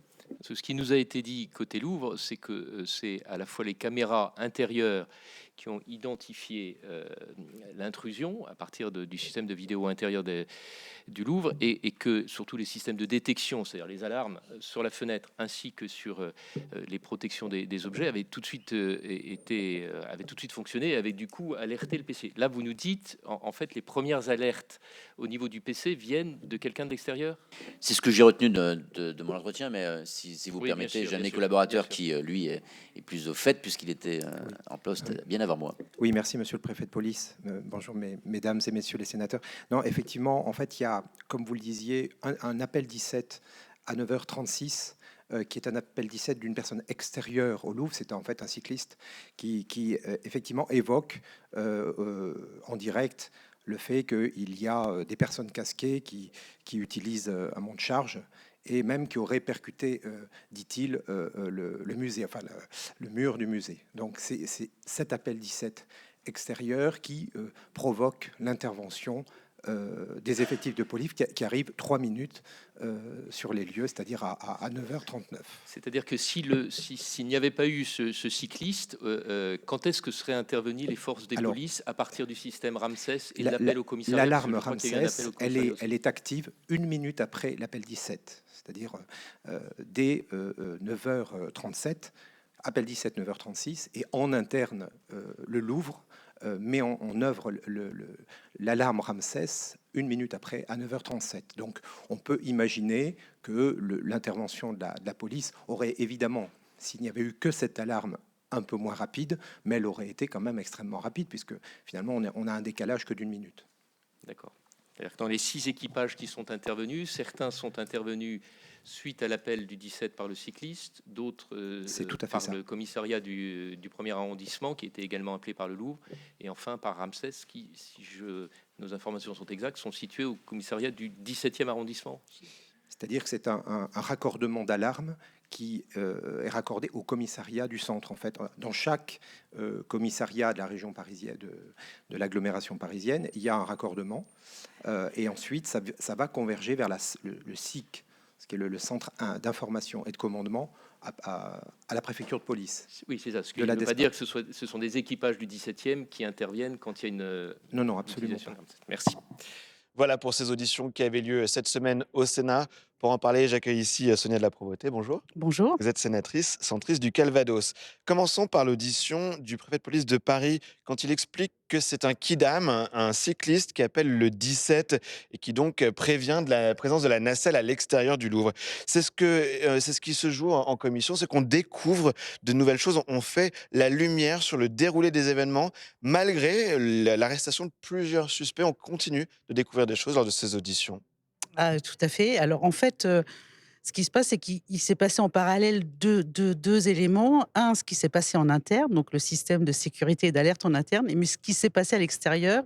Et du coup, est arrivé un nouveau personnage dans cette histoire. C'est le cycliste, voilà. Ce qui a permis d'ailleurs pour les élus de Paris de mettre en valeur la politique cyclable de la ville, mais outre... Ou la citoyenneté aussi des passants. Outre cette plaisanterie, cette histoire du cycliste peut paraître anecdotique, mais en réalité, elle alerte quand même sur la façon dont les choses se déroulent, puisqu'on a quand même là une camionnette qui est arrivée à sens unique, enfin à contresens, qui a érigé une nacelle, qui est rentrée un peu dans le mur, donc quand même il y a eu un choc sur la façade, et on se dit, eh bien, heureusement qu'il y a des cyclistes qui passent, parce que, ou des gens un peu suffisamment citoyens, ou en tout cas alertés par le caractère anormal de la situation pour que les choses se passent. Donc ça signifie que la surveillance périmétrique autour du Louvre est nécessaire aussi pour protéger les trésors qui sont à l'intérieur du Louvre. Et on va y revenir. La table ronde d'hier qui était très intéressante selon vous, celle avec le préfet de police de Paris, vous avez appris d'autres choses, des éléments. Vous dites qu'elle était indispensable, cette table ronde sur la sécurisation des musées. Alors, elle était indispensable parce que d'abord, elle a mis côte à côte et presque face à face dans les échanges. On l'a senti comme ça, des interlocuteurs qui sont censés avoir des liens extrêmement fréquents et des Des hauts échanges fonctionnaires. extrêmement fréquents. Et oui, et puis issus de trois structures différentes. Hein. Et pour autant, on a eu le sentiment que dans les réponses qui nous ont été faites, on nous a dit qu'il fallait mettre en place un plan de prévention de sûreté du Louvre. Oui, ça paraît un petit peu évident et pour le coup, on se dit, ben tiens, il faut qu'il y ait un événement de ce type pour que le minimum de la mise de la politique publique soit évoqué de façon rapide et rationnelle. Alors On justement, a aussi appris que les décrets préfectoraux pour l'autorisation ouais, des l'arrêté caméras à l'extérieur, préfectoral l'arrêté préfectoral était n'avait pas été périmé renouvelé depuis juillet, au mois de juin, juillet. ouais. Et donc, on s'est dit que quelque part, il Le y avait Louvre un était hors la loi. petit manque de dialogue, pour dire les choses de Ouais. façon euphémisante. Surtout que la préfecture pouvait visiblement le continuer rapidement, cet arrêté préfectoral, mais donc pas de dialogue. Oui, il Ouais. aurait pu être prolongé. Voilà. Est-ce qu'il y a une responsabilité politique à chercher dans ce qui s'est passé le 19 octobre? Qu'en est-il par exemple de la ministre? Qu'est-ce que vous avez pensé de ses propos mardi devant la commission quand elle dit il n'y a pas eu de défaillance dans la sécurité telle qu'elle est installée, mais il y a bien des failles dans cette sécurité? C'est un paradoxe, non? C'est-à-dire le paradoxe, c'est qu'en l'état actuel des choses et de la façon dont les choses étaient organisées, oui. prévues, Ça s'est passé comme ça devait. identifiées, Ouais. rédigées, ça s'est passé, j'allais dire, a priori, dans les règles de ce qui était prévu. Ce qui ne s'est pas passé, c'est qu'il y a des failles parce que le plan de stratégique de mise en sécurité du Louvre a mis du temps à s'écrire. Mm. Met du temps à se mettre en place et on nous annonce Peut-être 6 ans finalement... qui se sont passés entre l'installation du plan Donc, et les appels d'offres. donc, Ouais. en tout cas, il n'y a pas eu une prise en compte de l'urgence potentielle de la situation. Et puis, il y a deux sujets. C'est qu'on nous annonce une mise en œuvre un peu accélérée, donc 2030 peut-être au final. Pour le C'est quand même coup, assez lent. en attendant, on fait quoi? Oui. On fait quoi? Alors parlons un petit peu des budgets, puisqu'il nous reste 1 minute. La ministre Rachida Dati qui a défendu les crédits alloués au patrimoine malgré une baisse de 58 millions d'euros. Elle a dit l'ampleur de cette baisse a de quoi surprendre. Non, pardon, c'est Laurent Lafont qui a dit l'ampleur de cette baisse a de quoi surprendre alors que de nombreux chantiers sont en cours et que le cambriolage du Louvre a mis en évidence l'obsolescence de certains de nos monuments les plus emblématiques. Il va y avoir un bras de fer sur ce budget patrimoine. Vous le pensez pendant l'examen du projet de loi de finances? Alors, il va y avoir un bras de fer, mais pas que sur les aspects budgétaires. Je pense qu'il y a un bras de fer aussi sur la nécessité de prendre en compte ce sujet-là de façon un petit peu, ferme et opérationnelle. Parce que C'est pas le cas les aujourd'hui. lenteurs ne sont plus excusables. En tout cas, il n'y a plus d'excuses depuis quelques jours. Ça, c'est la première chose. Là, et donc, quand on parle de budget, on parle d'organisationnel aussi.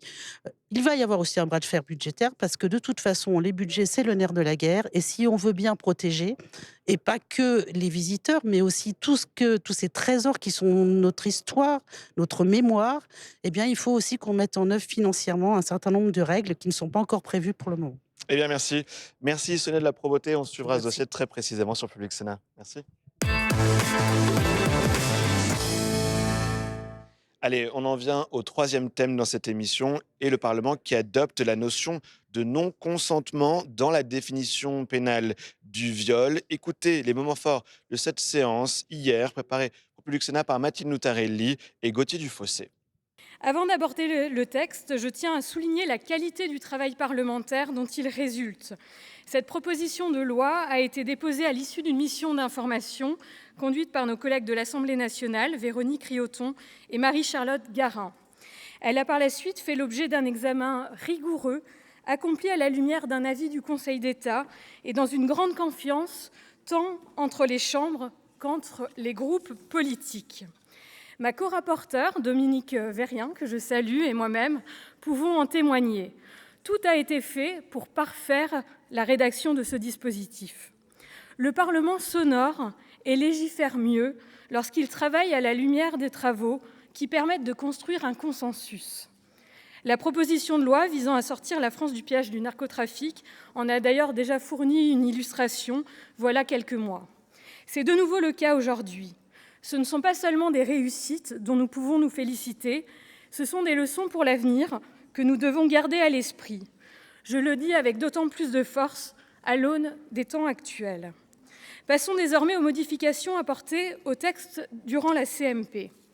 À l'issue de la première lecture, un seul désaccord, purement technique, demeurait entre l'Assemblée nationale et le Sénat. Il tenait à l'expression « circonstances environnantes » qui avait été retenue par l'Assemblée nationale pour se conformer littéralement à la Convention d'Istanbul. Nous avions préféré le terme de « contexte » qui est connu de la jurisprudence pénale française et qui nous paraissait plus clair dans sa portée. Pour préserver l'objectif poursuivi par les auteurs du texte et que nous partageons pleinement de favoriser l'appréciation globale de la situation dans laquelle sont commises les agressions sexuelles, nous nous sommes entendus sur le terme de « circonstances ». Celui-ci permettra aux juges de saisir les situations de fait dans leur diversité sans pour autant compromettre la robustesse juridique du dispositif. La proposition de loi que nous nous apprêtons à adopter grave dans le Code pénal les principes dégagés par la jurisprudence de la Cour de cassation. Elle évacue ainsi l'équivoque qui, hélas, subsistait à la lecture de l'article 222-22 du Code pénal. Le législateur fait aujourd'hui œuvre utile en affirmant solennellement un principe crucial. Il n'est point d'acte sexuel licite s'il n'est pas consenti. Or, céder à la menace, à la violence, même psychologique, ou à toute forme de pression, ce n'est pas consentir. Se taire ou se laisser faire, ce n'est pas consentir. C'est subir une contrainte provoquée par la peur des coups, la peur des représailles, la peur de réveiller les enfants si on crie.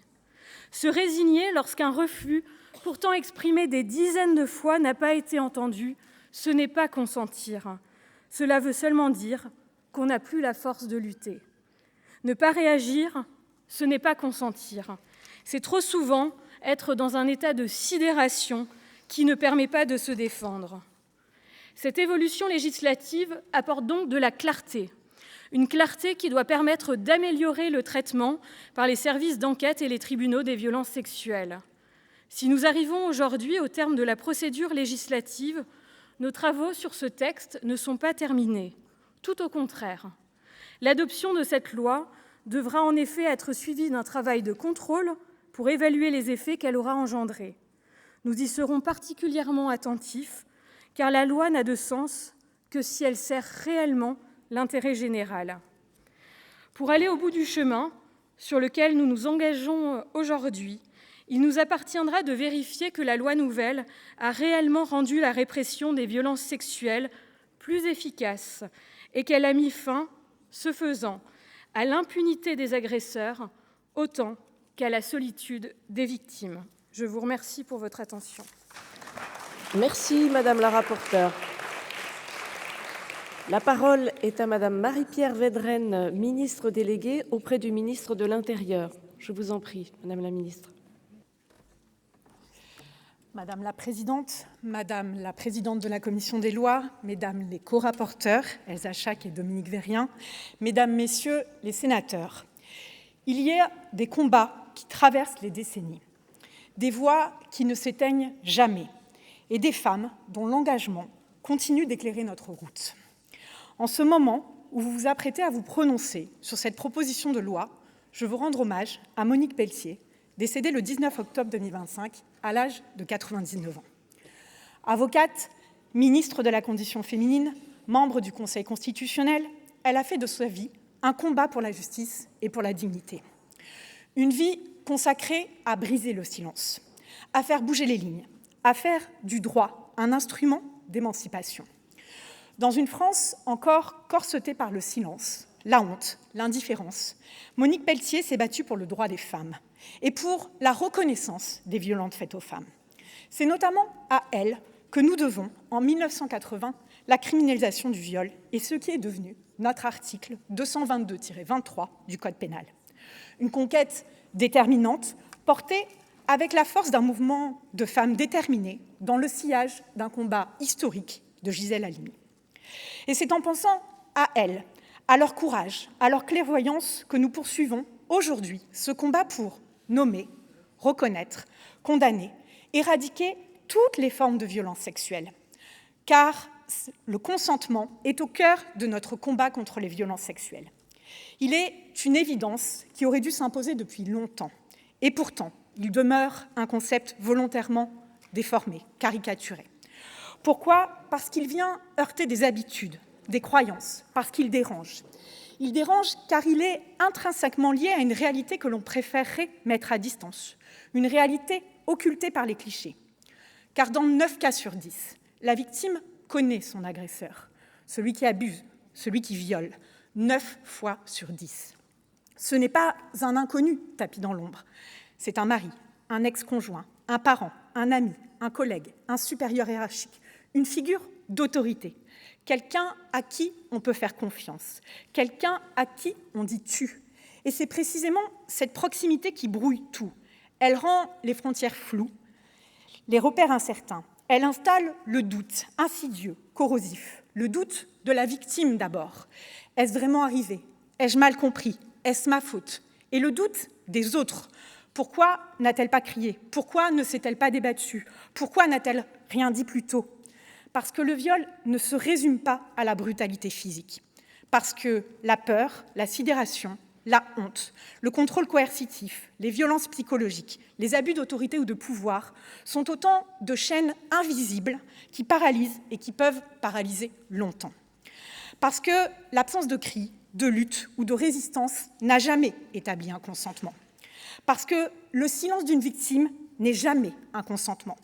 Parce que ne pas dire non ne veut pas dire oui. Nous n'avons plus le droit de détourner le regard, plus le droit de prétendre ne pas savoir, plus le droit de nous réfugier derrière l'excuse du silence ou de la gêne. Regarder ailleurs, c'est laisser faire. Regarder ailleurs, c'est prolonger la violence. Nous devons avoir le courage de regarder notre société telle qu'elle est, avec ses violences, ses silences, ses complexités, ses réflexes de défense qui protègent le confort plutôt qu'ils ne font éclater la vérité. Nous devons ce regard lucide aux victimes. Nous leur devons le respect, la reconnaissance, la justice. Nous devons nous hisser au niveau du courage de toutes celles et de tous ceux qui ont eu la force de parler, de déposer plainte, de revivre l'indicible pour que d'autres n'aient pas à le subir. Toutes, sans exception. Il n'y a pas de bonnes ou de mauvaises victimes. Il n'y a que des victimes. Toutes ont droit à notre respect. Nous devons penser aussi à celles qui hésitent, qui se taisent, celles qui renoncent parce qu'elles savent le chemin judiciaire long, douloureux, épuisant. À celles qui n'attendent pas de compassion, mais bien une société qui les protège et qui agit. Si nous avons progressé ces dernières années pour mieux protéger les victimes et mieux condamner les bourreaux, si nous avons renforcé nos dispositifs de prévention et d'accompagnement, notre arsenal juridique, si nous avons commencé à graver l'absence de consentement de la loi, le combat n'est pas terminé. En inscrivant dans notre code pénal en 2021 le seuil de 15 ans en deçà duquel il ne peut jamais y avoir de consentement, nous avons clarifié le travail de la justice. Avant 15 ans, un enfant est un enfant. Il ne peut pas comprendre qu'on lui suggère ou ce qu'on lui impose. Avant 15 ans, un enfant ne peut pas consentir. C'est non, c'est toujours non. C'est un interdit absolu. Il ne peut pas en être autrement. Aujourd'hui, nous pouvons changer de dimension en réaffirmant une vérité simple, incontestable, inaltérable. Consentir, ce n'est pas ne pas dire non. Consentir, c'est dire oui. Un oui explicite, libre, sans contrainte ni ambiguïté. Il ne s'agit pas de caricaturer cette exigence en y voyant une bureaucratie du désir ou en invoquant historiquement un contrat signé avant chaque relation sexuelle. Il s'agit bien de protéger, de reconnaître, de rendre justice. Car le viol n'est ni une fatalité, ni un malheureux malentendu. Le viol est un crime qui brise, qui mutile, qui anéantit. Nous avons une responsabilité historique. Cette avancée législative majeure s'inscrit pleinement dans l'engagement du président de la République et avec le soutien du gouvernement. Je me réjouis de l'engagement des parlementaires de toute sensibilité qui portent cette avancée avec force et conviction, à l'Assemblée nationale comme au Sénat. Je tiens à vous rendre hommage, mesdames les sénatrices, à votre travail remarquable, dont la mission ont en plus éclairé les travaux. Des travaux parlementaires conjugués avec l'avis du Conseil d'État, qui permet d'aboutir à une écriture qui rassure, encadre, sécurise. C'est un travail collectif qui honore notre démocratie. Aujourd'hui, à travers cette proposition de loi, vous avez l'opportunité d'inscrire au cœur des lois de notre République ce principe fondamental, principe de justice et de dignité. Le consentement doit être libre, éclairé, spécifique, préalable et révocable. Libre parce qu'aucune contrainte, aucune pression, aucune peur ne doit en fausser la nature. Éclairé, car comment consentir si l'on est drogué, ivre, en situation de vulnérabilité ou sous rapport d'autorité? Spécifique, pour que nul ne puisse détourner le sens du mot consentement. Préalable et révocable, car personne ne doit être enchaîné par un consentement délivré une fois. Dire oui ne signifie pas dire oui pour toujours, et dire non à tout moment doit être respecté. Au-delà de textes de loi, c'est un changement de culture que nous devons opérer, et nous devons l'opérer collectivement. La culture du viol, ce poison insidieux qui imprègne nos sociétés, doit être combattue pour chacune et chacun d'entre nous, tout le temps et à tous les niveaux. Elle est là chaque fois qu'une victime est réduite au silence, chaque fois qu'un agresseur est excusé, chaque fois qu'un non est interprété comme un peut-être. Elle est là quand on enseigne aux filles à avoir peur et à se méfier plutôt qu'aux garçons à respecter. Quand on insinue que la jupe est trop courte, l'attitude trop provocante ou l'heure trop tardive. Quand on cherche à justifier l'injustifiable et qu'après tout, elle l'a bien cherché. Mettre fin à cette culture, c'est éradiquer ces mécanismes de domination. C'est refuser la complaisance, le déni, la banalisation. C'est éduquer autrement, enseigner le respect, valoriser l'écoute, la liberté, la responsabilité. C'est dire clairement et définitivement, la honte n'est pas du côté des victimes. Elle est du côté de ceux qui violent, de ceux qui minimisent, de ceux qui détournent le regard, de ceux qui laissent faire. Aujourd'hui, nous pouvons faire un pas décisif vers une véritable culture du consentement. Mesdames, Messieurs les sénateurs, certes, ce texte ne changera pas tout. Oui, nous continuerons de lutter contre toutes les formes de violence. Aurore Bergé, ministre déléguée chargée de l'égalité entre les femmes et les hommes et de la lutte contre la discrimination, a réaffirmé la semaine dernière à l'Assemblée nationale son engagement pour une loi cadre pour lutter contre les violences sexuelles et intrafamiliales. Tous les groupes politiques de l'Assemblée nationale et du Sénat sont autour de la table. Le consensus est souhaitable et possible. Et aujourd'hui, il nous revient de réaffirmer haut et fort, au nom de la République, que le corps des femmes leur appartient, que nul ne peut y prétendre, nul ne peut le posséder, nul ne peut le forcer, que la liberté, la dignité, le respect ne sont pas négociables, que ce qui compte, ce n'est pas ce que veut l'agresseur, que ce que croit l'agresseur, ce que veut la victime. Et cela, ce renversement du regard, cette reconnaissance, cette exigence, c'est déjà une révolution. Permettez-moi d'abord de saluer en tribune avec une certaine émotion la présence de Marie-Charlotte Garin, de Véronique Riotton et de toutes ces personnes qui nous ont accompagnés durant ce long chemin. Je voudrais d'abord vous dire pourquoi le vote d'aujourd'hui va changer quelque chose de fondamental dans la société et pourquoi ce changement doit être célébré ce soir comme une grande victoire féministe. Jusqu'à aujourd'hui, jusqu'au 28 octobre 2025, en France, le fait de ne pas consentir à un acte sexuel ne suffisait pas à qualifier cet acte comme une agression sexuelle ou comme un viol. Il fallait jusqu'à aujourd'hui, pour pouvoir qualifier un acte de viol, faire la démonstration de la violence, de la menace, de la contrainte ou de la surprise. Et nous savons combien cette démonstration est difficile, impossible à faire souvent, en particulier comme dans de si nombreux cas, la victime n'a rien dit, n'a rien fait d'autre que de sauver sa vie en sortant un temps de son corps violé. Nous savons comment cette difficulté à prouver nourrit les classements sans suite, comment les classements sans suite nourrissent l'impunité, comment l'impunité, 99,4% des viols non punis en France, nourrit les viols suivants, les viols quotidiens, banals et normalisés. Alors on nous a dit longuement, oui mais le consentement est implicite dans le code pénal. Et je vous assure, si ça l'était, on n'aurait pas passé 2 ans à se battre pour le rendre explicite et on aurait rencontré beaucoup moins de résistance sur notre chemin. Mais il existe plus grave encore, plus grave que la difficulté à apporter des preuves lors d'un procès pour un viol qui a déjà eu lieu. C'est tout ce qui, dans notre société, normalise, justifie, encourage les viols à venir. Et notre code pénal en faisait, en quelque sorte, jusqu'à aujourd'hui, partie.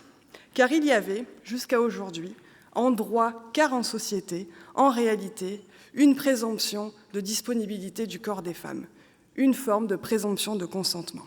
Jusqu'à aujourd'hui, dans les faits, ce que la société et donc ce que si souvent les policiers, les juges disaient aux femmes, c'est que, jusqu'à preuve du contraire, leur corps était disponible. Demain, en l'écrivant dans la loi, en écrivant que l'absence de consentement est suffisante à définir un viol, l'ambition de ce texte, c'est que ce soit l'inverse. Et c'est vrai, cette précision ne devrait pas être nécessaire. Il n'y a pas le consentement dans la définition pénale du vol. Et ça ne pose aucun problème. Parce que quand vous vous rendez dans un poste de police en disant qu'un individu vous a volé votre sac à main, on suppose, toute la société suppose, les policiers supposent, les juges supposent qu'évidemment, comme vous ne l'avez pas donné, vous ne vouliez pas qu'on vous le prenne. On rirait donc au nez d'un voleur qui dirait « mais elle n'a pas dit non, je pensais qu'elle le voulait ». Ça va sans dire. Eh bien pour nos corps, ça ira mieux en le disant. Car ce qui dans notre société est vrai pour un simple sac, ne l'est pas encore pour le corps des femmes. Et c'est ce que nous n'accepterons plus. Et pour cela, le Parlement doit dire ce que la société ne dit pas ou pas encore assez. Dire solennellement aux femmes, parce que votre corps n'est pas disponible a priori. Quand vous ne dites pas oui, c'est non. Quand vous dites oui parce que vous avez peur, c'est non. Quand vous dites oui pour avoir la paix, c'est non. Quand vous ne dites rien, quand vous ne faites rien, c'est non. Le seul oui qui vaille est un oui libre. Nous vivons depuis des siècles dans la culture du viol. Commençons à construire dès ce soir la culture du consentement. Pour nous, pour nos filles, pour nos nièces, pour les petites filles qui naissent aujourd'hui et qui naîtront demain, pour qu'elles n'aient pas à vivre tout ce que nous avons vécu. Et pas seulement pour qu'il y ait plus de violeurs dans les prisons, mais pour qu'il y ait moins de violeurs dans nos vies. Tout ça ne changera pas tout demain grâce à ce vote, c'est vrai. Mais la force que la mobilisation a prise autour du terme consentement trouve ce soir un débouché politique qui pourra devenir un changement social. Je voudrais dire enfin que cette victoire, alors que les droits des femmes régressent dans le monde et que nous ne sommes pas tout à fait un pays dirigé par une féministe, elle peut surprendre. En 2 ans, les féministes en France ont réussi à mettre l'IVG dans la Constitution et le consentement dans le Code pénal. Ce n'est pas un hasard, et les femmes doivent le savoir. Même quand il n'y a pas de gouvernement, même quand des égos surdimensionnés placent le pays au bord du gouffre, même quand les perspectives sont sombres, il y a dans ce pays des parlementaires féministes, certes, mais surtout des associations féministes, des expertes, des militantes, des femmes à travers tout le pays capables de se mobiliser ensemble et donc de gagner. Aujourd'hui, grâce à vous toutes, nous allons faire un pas sur le chemin d'une société moins violente et plus égalitaire. Et demain, si vous ne lâchez rien, nous célébrerons bien notre victoire. Je vous remercie. Voilà pour cette séance qui se tenait hier au Sénat. Pour en parler, j'accueille ici Véronique Guillotin. Bonjour. Bonjour. Vous êtes sénatrice RDSE de Meurthe-et-Moselle, médecin de profession. RDSE, c'est ce groupe centriste à majorité de radicaux. On le voit, c'est donc un bouleversement qui a été adopté cette semaine par le Parlement, qui adopte donc la notion de non-consentement dans la définition pénale du viol. Est-ce que vous diriez, comme Aurore Berger, la ministre de l'égalité entre les hommes et les femmes, on passe dans une société d'une culture de consentement ? Je pense que ce qui a été inscrit dans la loi hier est éminemment important. Alors, moins peut-être sur le volet pénal que sur le volet du langage commun, et effectivement de ce qu'on peut attendre de la société aujourd'hui et de ce qu'attendent les victimes. Oui, parce que le texte, il change le code 222-22 du code pénal, et donc il va changer la définition du viol. Mais vous, c'est plus ce qui va se jouer dans la société qui va être important ? Exactement. Ça ne va pas augmenter le nombre d'infractions, en fait, mais ça va juste changer le regard sur ce qu'est le consentement, c'est-à-dire qu'on a un petit verbiage qui ne dit mot consent. En fait, on va couper ça directement, l'herbe sous les pieds de ce dicton. Et en fait, non, il faut un consentement exprimé, révocable, spécifique et éclairé pour parler effectivement et d'acceptation des relations sexuelles ou justement de viol en cas de non-consentement. Est-ce que ça peut changer les relations hommes-femmes dans la société ? C'est peut-être certaines critiques qui disent ça à propos de ce texte, en disant que maintenant, il va falloir s'assurer d'une forme de consentement avant d'avoir une relation sexuelle, que c'est quelque chose qui n'est pas naturel dans une relation amoureuse. Oui, on a entendu ça au démarrage dans les débats, et c'est bien qu'il y ait eu aussi des débats, de dire est-ce qu'il va y avoir de la contractualisation, est-ce qu'il faut montrer quelque chose, mais non, il y a quand même un système de circonstances, et on voit bien, par exemple, dans le procès des viols de Mazan, il n'y avait jamais de consentement, puisque la victime était endormie ou Inconsciente. droguée et inconsciente. Mmh. Pour autant, la notion de consentement a émergé de ce débat-là. Oui, vous le diriez, ces procès de Mazan ont été déterminants. Ce qu'on a vécu l'hiver dernier, c'est ce qui explique aussi le choc dans la société et le fait que le texte ait pu être adopté à la quasi-unanimité cette semaine. Eh ben, je crois que ça l'a aidé beaucoup. Moi, dès le début de cette histoire, de cette affaire des viols de Mazan, j'ai toujours nommé ce procès comme étant un procès pédagogique. Et effectivement, le consentement était au cœur de ces viols. Au-delà de l'histoire innommable que cette victime, que Mme Pellicot a vécue, il y avait effectivement au cœur de ça qu'est-ce que le consentement. Et non, c'est pas le fait que le mari soit d'accord. Et c'est ce que certaines, ouais, c'est que pour sa femme, c'est ce que d'ailleurs certains agresseurs ont dit en disant dans les faits c'est un viol, mais je ne suis pas un violeur dans l'âme. Où pour moi, le mari était d'accord, donc voilà, pour moi, elle était consentante puisque son mari était d'accord. Et un autre agresseur a quand même dit, si on m'avait expliqué le consentement plus tôt, peut-être que ça ne serait pas arrivé. Enfin, voilà. Donc on sent que le consentement, dans toute sa dimension, est effectivement au cœur de la problématique du viol et des violences sexuelles, oui. Gisèle Pellicot, on peut le dire aux historiens qui écriront plus tard les manuels d'histoire sur l'histoire parlementaire. C'est Gisèle Pellicot, le drame qu'elle a vécu, qui a fait changer la loi et entrer le consentement dans la notion de viol. On peut le dire aux historiens. Alors, il y a quand même des féministes, des associations qui y travaillaient depuis longtemps, mais je pense que ça a accéléré effectivement peut-être l'acceptation de la société et puis les petites écueils que vous avez émis tout à l'heure en disant oui, mais est-ce qu'on ne va pas arriver à des consentements ? Voilà, un peu le revers de la médaille. Donc je pense que ce procès-là, alors l'affaire de Gisèle Pellicot, mais surtout, je crois, le courage qu'elle a eu de le rendre public. C'est surtout ça. En fait, c'est un procès qui n'a pas été tu. Un dernier mot, il nous reste 1 minute. Vous avez travaillé sur, vous, la question de soumission chimique, qui est donc le fait de droguer une personne aussi pour avoir ce viol ou ces agressions sexuelles. Est-ce que vous diriez que c'est lié aussi à cette question du consentement ? Complètement. Complètement. Moi, j'ai réalisé, en plongeant dans ce procès innommable, en fait, j'ai réalisé effectivement que pour une partie d'agresseurs, enfin en tout cas pour ces agresseurs, la notion de consentement n'était absolument pas comprise et qu'il était nécessaire effectivement de la faire rentrer dans le code pénal. Mais au-delà du code pénal, cette seule loi ne résoudra pas tout.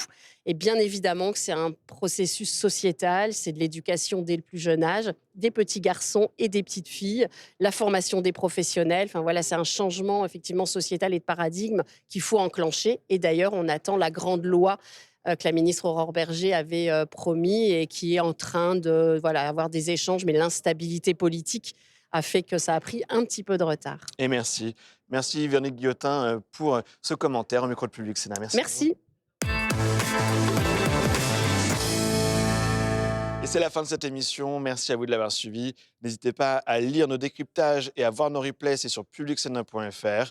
Prochain rendez-vous avec l'info dans quelques minutes à 18h pour Sens Public. C'est présenté par Thomas Hugues. Très belle suite des programmes sur Public Sénat.